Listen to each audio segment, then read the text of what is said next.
Welcome back students. Organisms and population chapter से 15 धमाकेदार questions आपके लिए लेकर के आया हूं। चलिए शुरू करते हैं।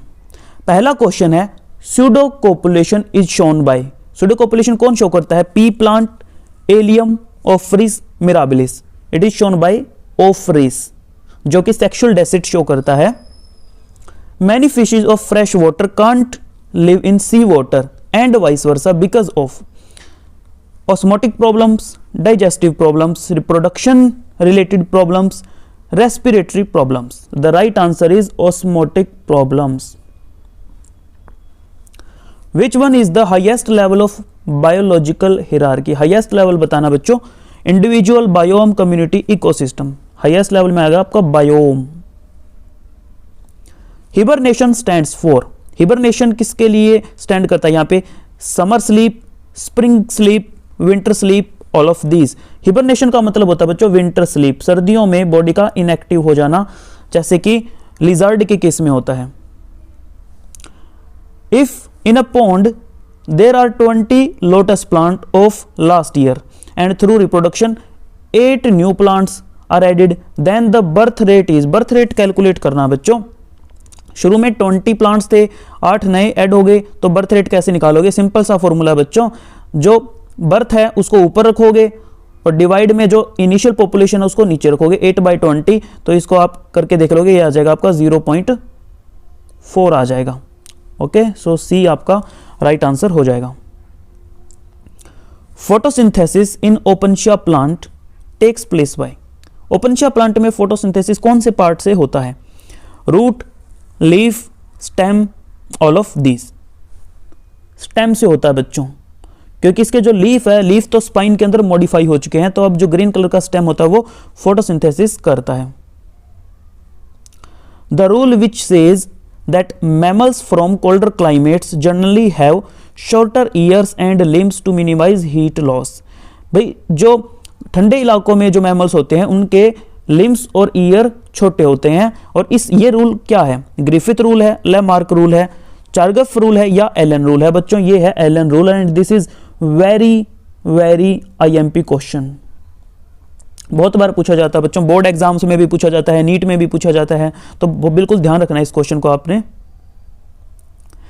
Components of ecosystem include. Ecosystem के कंपोनेंट्स में क्या क्या आता है? Biotic factors, abiotic factors, both, none of them. तो बच्चों दोनों ही आते हैं, बायोटिक फैक्टर्स भी आते हैं, एबायोटिक फैक्टर्स भी आते हैं। बायोटिक फैक्टर्स में आपके प्रीडेटर वगैरह ये सब आ जाएंगे, बैक्टीरिया, माइक्रो ऑर्गेनिजम्स, ये सब। एबायोटिक फैक्टर में आपका एयर, सॉइल, टेम्परेचर, ये सब आ जाते हैं। Diapause is the state of development, detrimental, suspend, vigorous growth. Diapause जो है बच्चों ये है एक तरह का सस्पेंशन, जिसमें जो स्मॉल एनिमल्स होते हैं, जो जू प्लैंक्टन होते हैं, उनके अंदर मेटाबॉलिक एक्टिविटीज सीज हो जाती है, रुक जाती है। आगे देखिए, starfish Pisaster is the important predator in intertidal communities of. कहां पे पाया जाता है बच्चों ये?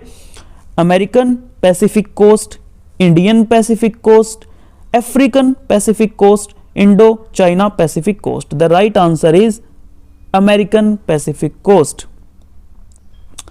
विच model is considered as more realistic? कौन से मॉडल को ज्यादा वास्तविक माना जाता है, ज्यादा सही माना जाता है?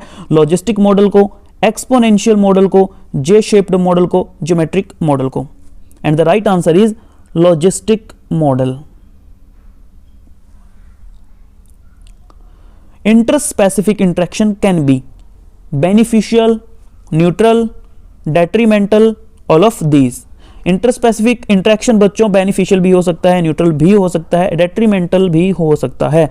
The right answer is all of these. The cuckoo and crow relationship comes under which interaction?